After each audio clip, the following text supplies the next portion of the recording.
বন্ধুরা দেখেন আমি কিন্তু ফ্যানের নিচে বসে ভিডিও রেকর্ড করতেছি। তো ফ্যানের কিন্তু একটা নয়েজ আছে, তো এই নয়েজটা আমি সম্পূর্ণ রিমুভ করে ফেলবো এক ক্লিকের মাধ্যমে। তো দেখুন এখন কিন্তু ফ্যানের কোনো নয়েজ নেই, ঠিক আছে। তো আমি এক ক্লিকের মাধ্যমে কিভাবে ফ্যানের এই নয়েজটাকে রিমুভ করে দিলাম, তো সেটাই আমি আজকে দেখাবো এই ভিডিওতে। তো কথা না বাড়িয়ে চলুন স্ক্রিনে চলে যাই। তো বন্ধুরা নয়েজ রিমুভ করার জন্য আমাদের যে অ্যাপটির প্রয়োজন হবে সেটা হচ্ছে ক্যাপকাট। ক্যাপকাট অ্যাপের মাধ্যমে কিভাবে খুব সহজেই এক ক্লিকের মাধ্যমে আপনারা নয়েজ রিমুভ করতে পারবেন সেটাই আজকে আমি দেখাবো। তো চলেন আমরা ক্যাপকাট অ্যাপে চলে যাই। ওকে, ক্যাপকাটে অ্যাপে আসার পর দেখেন এরকম একটি ইন্টারফেস দেখাবে। তো আমরা এখান থেকে নিউ প্রজেক্টে ক্লিক করব। নিউ প্রজেক্টে ক্লিক করে আমরা এখান থেকে একটা ভিডিও নিয়ে আসব।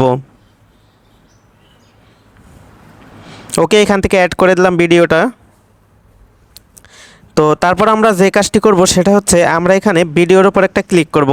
ক্লিক করে আমরা এখান থেকে একটু এগিয়ে যাব। একটু এগিয়ে যাওয়ার পর তো দেখেন এইখানে কিন্তু একটা অপশন রয়েছে, সেটা হচ্ছে রিডিউস নয়েজ নামের একটা অপশন রয়েছে।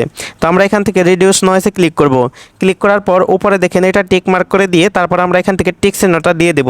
তো এখন কিন্তু সাউন্ডটা রিমুভ হয়ে গেছে।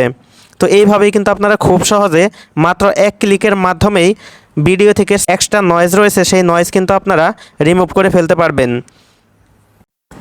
ওকে, এই ছিল আজকের ভিডিওটি ভালো লাগলে অবশ্যই একটি লাইক করবেন এবং ভিডিওতে কোনো কিছু জানার থাকলে আপনারা কমেন্ট করে জানাবেন, আমি রিপ্লাই দেওয়ার চেষ্টা করব। এবং নিয়মিত এই রিলেটেড ভিডিও পেতে আপনারা আমার পেজটি ফলো করে রাখেন এবং যারা ইউটিউব চ্যানেল থেকে দেখতেছেন তারা আমার ইউটিউব চ্যানেলটি সাবস্ক্রাইব করে রাখেন। ধন্যবাদ সবাইকে, ভালো থাকবেন সবাই। আসসালামু আলাইকুম।